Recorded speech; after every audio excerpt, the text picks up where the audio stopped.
लोकसभा के स्पीकर आदरणीय श्री ओम बिरला जी, राज्यसभा के उपसभापति श्री हरिवंश जी, माननीय सांसदगण, सभी वरिष्ठ जनप्रतिनिधि, विशिष्ट अतिथि, अन्य सभी महानुभाव और मेरे प्यारे देशवासियों, हर देश की विकास यात्रा में कुछ पल ऐसे आते हैं जो हमेशा के लिए अमर हो जाते हैं।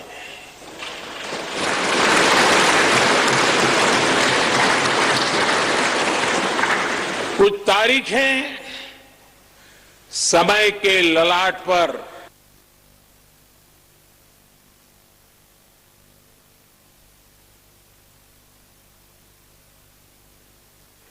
आज 28 मई 2023 का ये दिन ऐसा ही शुभ अवसर है।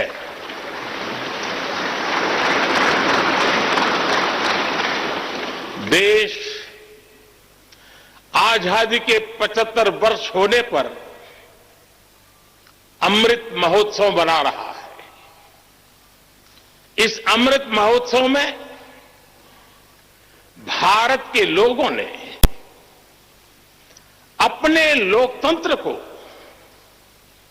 संसद के इस नए भवन का उपहार दिया है।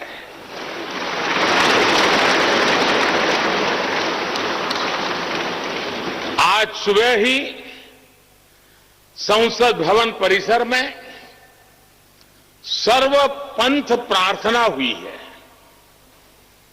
मैं सभी देशवासियों को भारतीय लोकतंत्र के इस स्वर्णिम क्षण की बहुत बहुत बधाई देता हूं।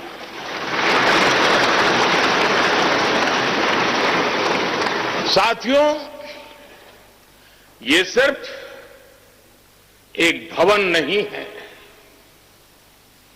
ये 140 करोड़ भारतवासियों की आकांक्षाओं और सपनों का प्रतिबिंब है।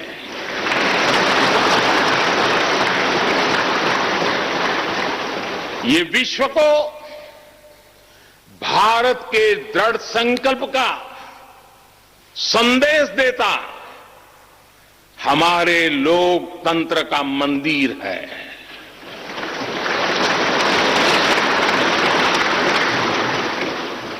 ये नया संसद भवन योजना को यथार्थ से,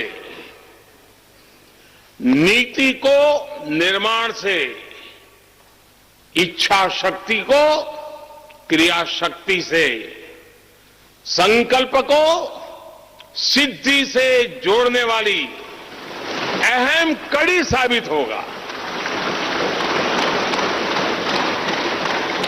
ये नया भवन हमारे स्वतंत्रता सेनानियों के सपनों को साकार करने का माध्यम बनेगा। ये नया भवन आत्मनिर्भर भारत के सूर्योदय का साक्षी बनेगा।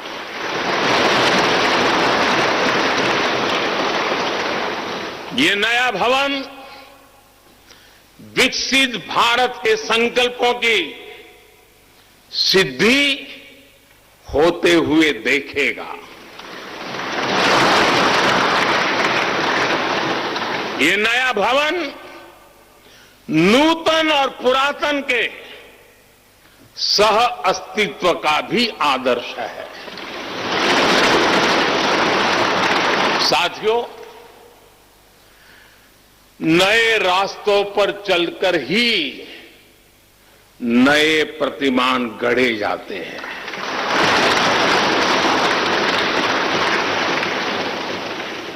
आज नया भारत नए लक्ष्य तय कर रहा है, नए रास्ते गढ़ रहा है।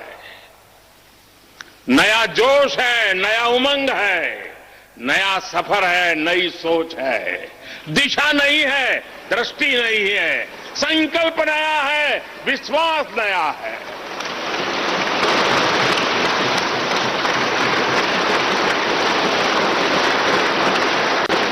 और आज फिर एक बार पूरा विश्व भारत को, भारत के संकल्प की दृढ़ता को, भारतवासियों की प्रखरता को, भारतीय जनशक्ति की जिजीविषा को आदर और उम्मीद के भाव से देख रहा है।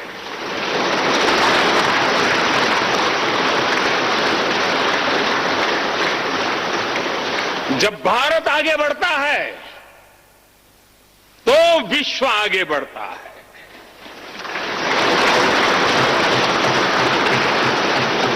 संसद का ये नया भवन भारत के विकास से विश्व के विकास का भी आह्वान करेगा।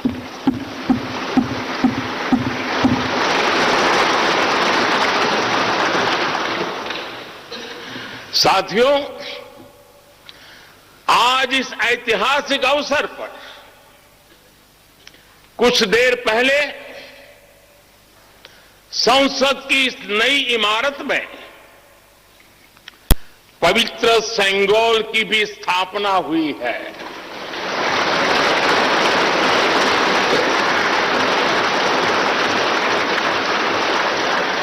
महान चोल साम्राज्य में सेंगोल को कर्तव्य पथ का, सेवा पथ का, राष्ट्र पथ का प्रतीक माना जाता था। राजा जी और आदीनम के संतों के मार्गदर्शन में यही सेंगोल सत्ता के हस्तांतरण का प्रतीक बना था। तमिलनाडु से विशेष तौर पर आए हुए आदीनम के संत आज सुबह संसद भवन में हमें आशीर्वाद देने उपस्थित हुए थे। मैं उन्हें पुनः श्रद्धापूर्वक नमन करता हूं। उनके ही मार्गदर्शन में लोकसभा में ये पवित्र सेंगोल स्थापित हुआ है। पिछले दिनों मीडिया में इसके इतिहास से जुड़ी बहुत सारी जानकारी उजागर हुई है। मैं इसके विस्तार में नहीं जाना चाहता हूं, लेकिन मैं मानता हूं ये हमारा सौभाग्य है कि इस पवित्र सेंगोल को हम उसकी गरिमा लौटा सके हैं, उसकी मान मर्यादा लौटा सके हैं। जब भी इस संसद भवन में कार्यवाही शुरू होगी, ये सेंगोल हम सभी को प्रेरणा देता रहेगा। साथियों, भारत एक लोकतांत्रिक राष्ट्र ही नहीं बल्कि लोकतंत्र की जननी भी है, मदर ऑफ डेमोक्रेसी भी है। भारत आज वैश्विक लोकतंत्र का भी बहुत बड़ा आधार है। लोकतंत्र हमारे लिए सिर्फ एक व्यवस्था नहीं, एक संस्कार है, एक विचार है, एक परंपरा है। हमारे वेद, हमें सभाओं और समितियों के लोकतांत्रिक आदर्श सिखाते हैं। महाभारत जैसे ग्रंथों में गणों और गणतंत्रों की व्यवस्था का उल्लेख मिलता है। हमने वैशाली जैसे गणतंत्रों को जीकर दिखाया है। हमने भगवान बसवेश्वर के अनुभव मंटपा को अपना गौरव माना है। तमिलनाडु में मिला 900 ईस्वी का शिलालेख आज भी हर किसी को हैरान कर देता है। हमारा लोकतंत्र ही हमारी प्रेरणा है। हमारा संविधान ही हमारा संकल्प है। इस प्रेरणा, इस संकल्प की सबसे श्रेष्ठ प्रतिनिधि अगर कोई है तो ये हमारी संसद है। और ये संसद देश की जिस समृद्ध संस्कृति का प्रतिनिधित्व करती है उसका उद्घोष करती है। शेते निपद्यमानस्य शेते निपस्य मानस्य चराति चर्त भगः चरैवेति चरैवेति चरैवेति। कहने का तात्पर्य जो रुक जाता है उसका भाग्य भी रुक जाता है, लेकिन जो चलता रहता है उसी का भाग्य आगे बढ़ता है, बुलंदियों को छूता है। और इसलिए चलते रहो, चलते रहो। गुलामी के बाद हमारे भारत ने बहुत कुछ खोकर अपनी नई यात्रा शुरू की थी। वो यात्रा कितने ही उतार चढ़ावों से होते हुए, कितनी ही चुनौतियों को पार करते हुए आजादी के अमृत काल में प्रवेश कर चुकी है। आजादी का ये अमृत काल विरासत को सहेजते हुए विकास के नए आयाम गढ़ने का अमृत काल है। आजादी का ये अमृत काल देश को नई दिशा देने का अमृत काल है। आजादी का ये अमृत काल अनंत सपनों को, असंख्य आकांक्षाओं को पूरा करने का अमृत काल है। इस अमृत काल का आह्वान है, इस अमृत काल का आह्वान है मुक्त मातृभूमि को, मुक्त मातृभूमि को नवीन प्राण चाहिए, नवीन पर्व के लिए नवीन प्राण चाहिए। मुक्त गीत हो रहा, मुक्त गीत हो रहा नवीन राग चाहिए, नवीन पर्व के लिए नवीन प्राण चाहिए।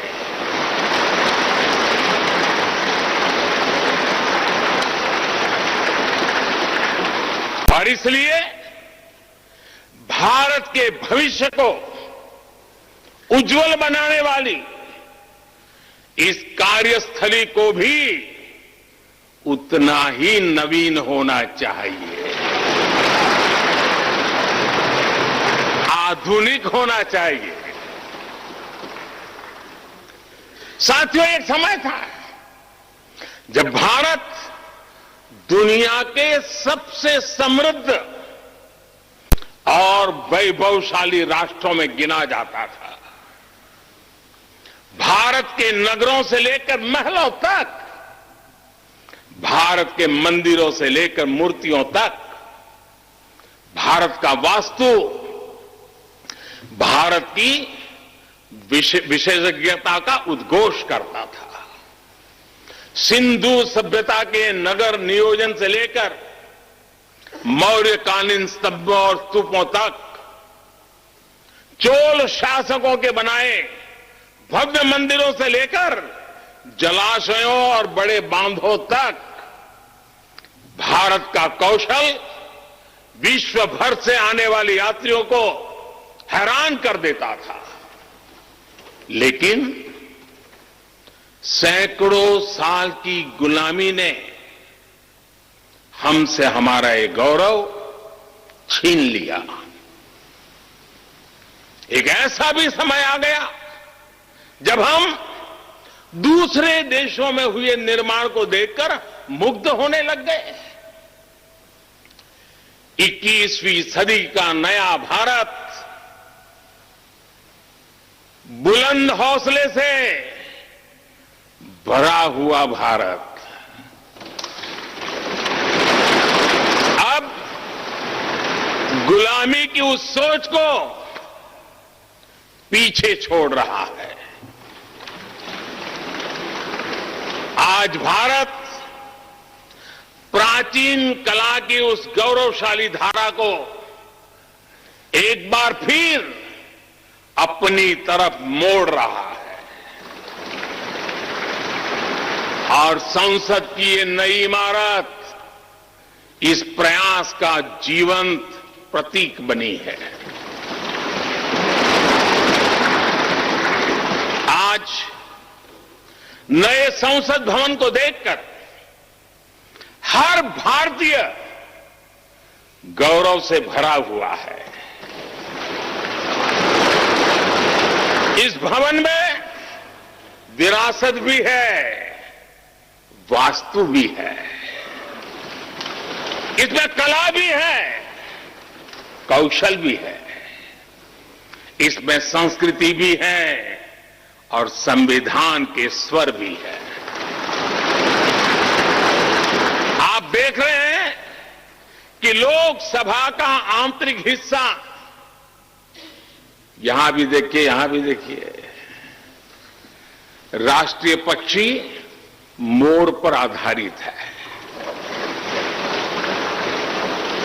राज्यसभा का आंतरिक हिस्सा राष्ट्रीय फूल कमल पर आधारित है और संसद के प्रांगण में हमारा राष्ट्रीय वृक्ष बरगद भी है।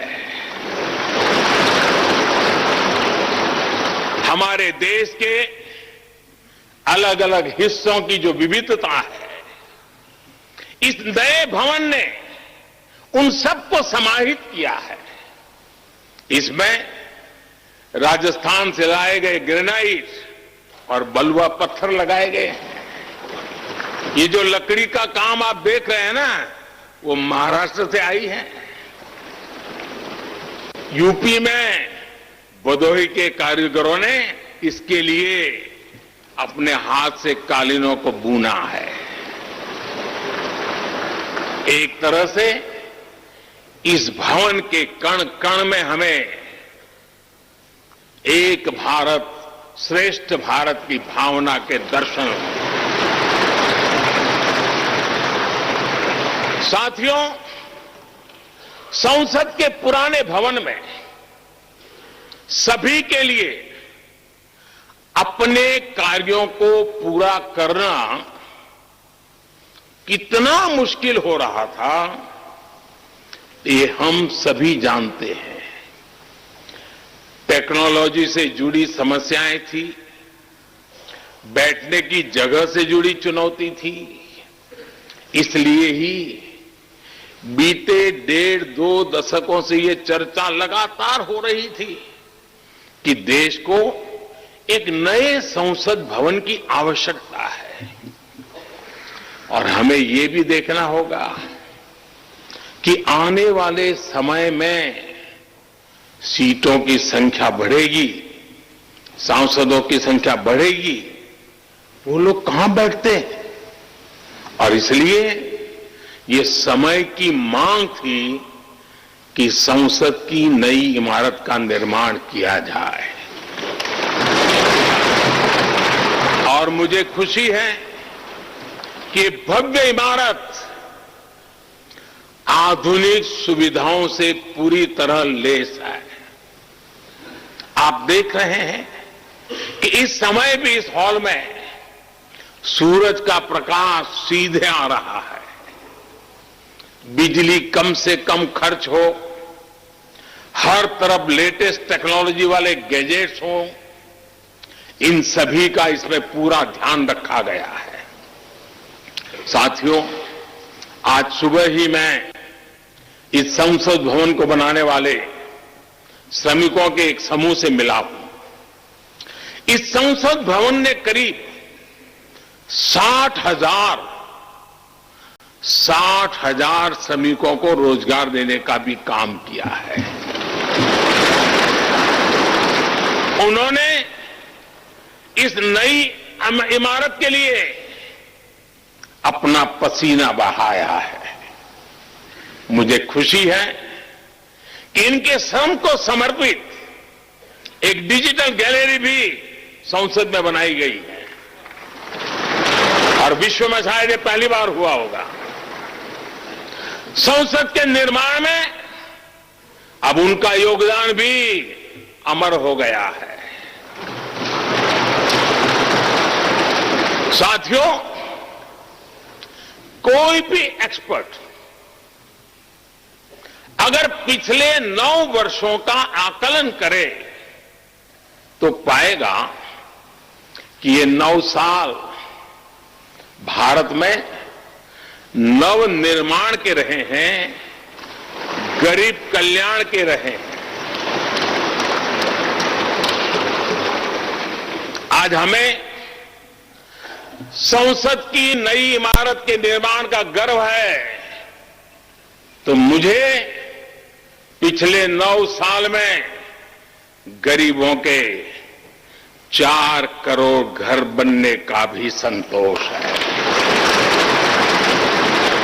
आज जब हम इस भव्य इमारत को देखकर अपना सर ऊंचा कर रहे हैं, तो मुझे पिछले 9 साल में बने 11 करोड़ शौचालयों का भी संतोष है, जिन्होंने महिलाओं की गरिमा की रक्षा की, उनका स्वर ऊंचा कर दिया। आज जब हम इस संसद भवन में सुविधाओं की बात कर रहे हैं, तो मुझे संतोष है कि पिछले 9 साल में हमने गांवों को जोड़ने के लिए 4 लाख किलोमीटर से भी ज्यादा सड़कों का निर्माण किया। आज जब हम इस इको फ्रेंडली इमारत को देखकर खुश है, तो मुझे संतोष है कि हमने पानी की एक एक बूंद बचाने के लिए 50,000 से ज्यादा अमृत सरोवरों का निर्माण किया है।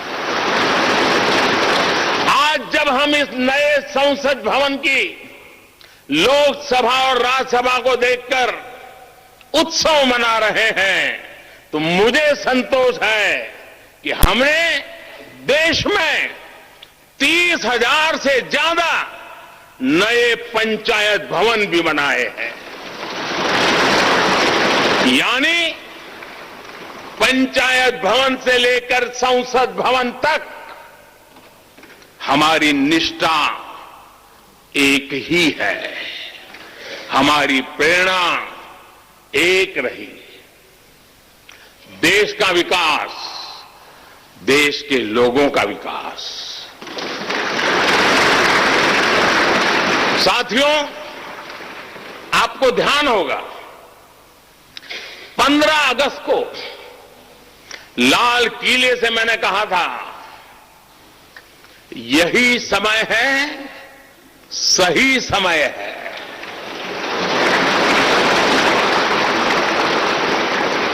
हर देश के इतिहास में ऐसा समय आता है जब देश की चेतना नए सिरे से जागृत होती है।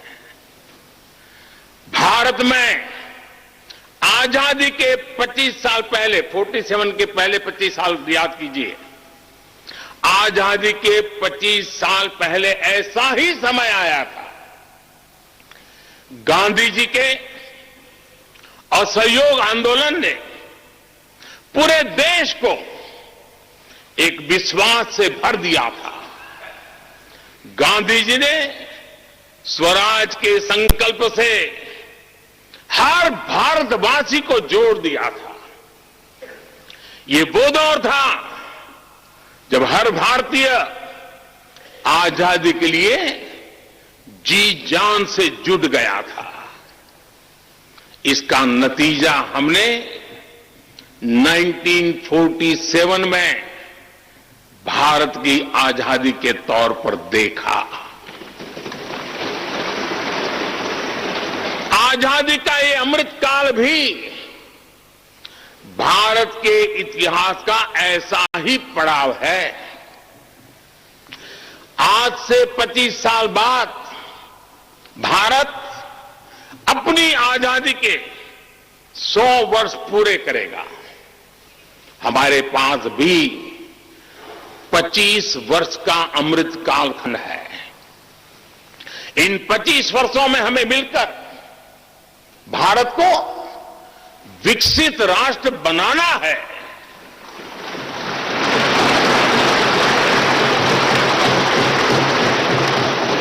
लक्ष्य बड़ा है, लक्ष्य कठिन भी है, लेकिन हर देशवासी को आज इसके लिए जी जान से जुटना ही है।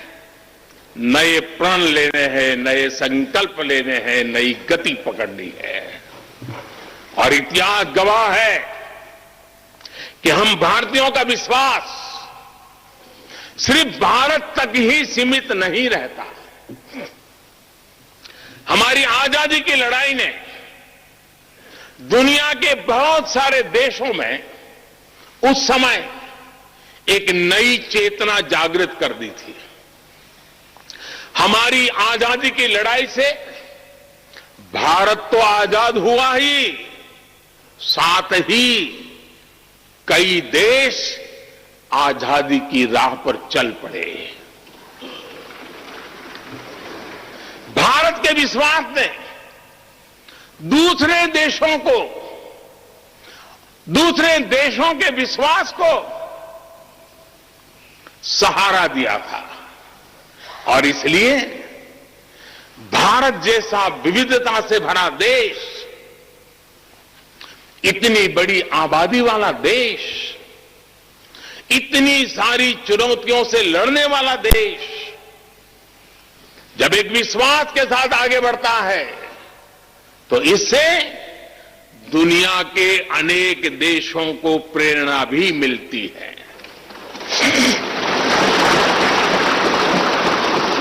भारत की हर सफलता आने वाले दिनों में दुनिया के अलग अलग भूभाग में अलग अलग देशों की सफलता के रूप में प्रेरणा का कारण बनने वाली है। आज यदि भारत तेजी से गरीबी दूर करता है तो ये कई देशों को गरीबी से बाहर आने की प्रेरणा भी देता है। भारत का विकसित होने का संकल्प कई और देशों का संबल बनेगा। इसलिए भारत की जिम्मेदारी और बड़ी हो जाती है। और साथियों, सफलता की पहली शर्त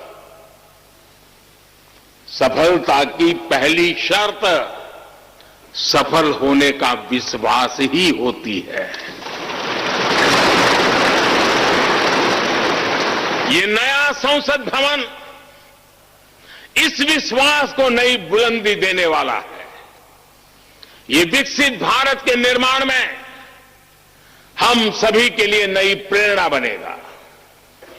ये संसद भवन हर भारतीय के कर्तव्य भाव को जागृत करेगा। मुझे विश्वास है इस संसद में जो जनप्रतिनिधि बैठेंगे वे नई प्रेरणा के साथ लोकतंत्र को नई दिशा देने का प्रयास करेंगे।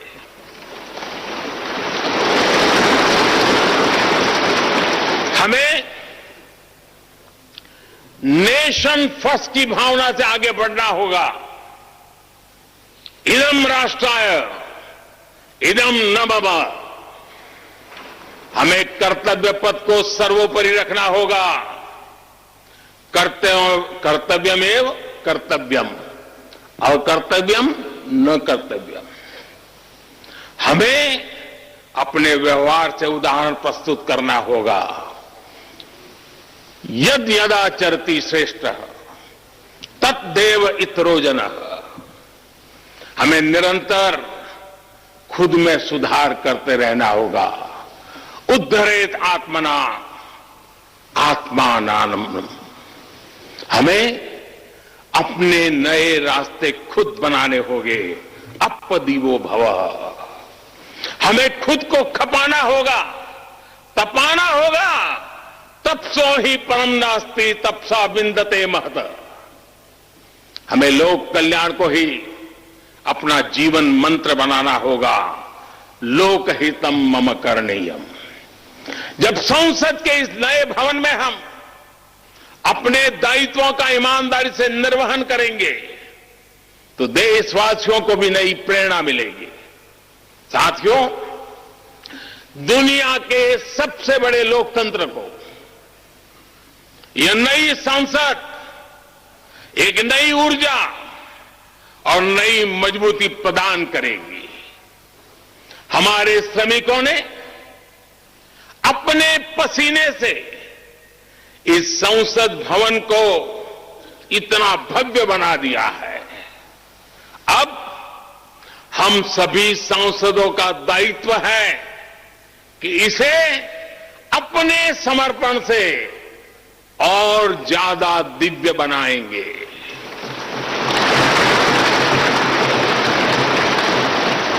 एक राष्ट्र के रूप में हम सभी 140 करोड़ भारतीयों का संकल्प ही इस नई संसद की प्राण प्रतिष्ठा है।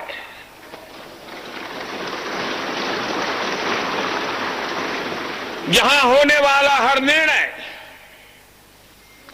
आने वाली सदियों को सजाने संवारने वाला है।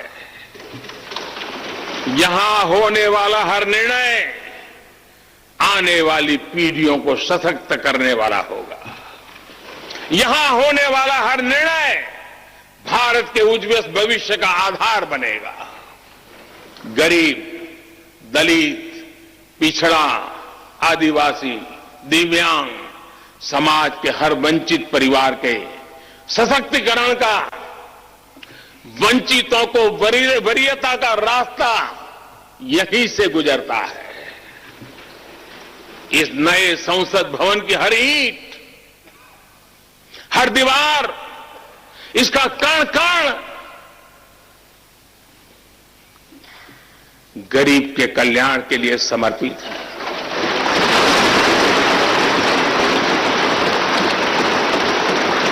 अगले 25 वर्षों में संसद के इस नए भवन में बनने वाले ये नए कानून भारत को विकसित भारत बनाएंगे। इस संसद में बनने वाले कानून भारत को गरीबी से बाहर निकालने में मदद करेंगे। इस संसद में बनने वाले कानून देश के युवाओं के लिए, महिलाओं के लिए नए अवसरों का निर्माण करेंगे। मुझे विश्वास है संसद का यह नया भवन नए भारत के सृजन का आधार बनेगा। एक समृद्ध, सशक्त और विकसित भारत नीति, न्याय, सत्य, मर्यादा और कर्तव्य पथ पर और सशक्त होकर चलने वाला भारत। मैं समस्त भारतवासियों को नए संसद भवन की फिर से बहुत बहुत बधाई देता हूं। धन्यवाद।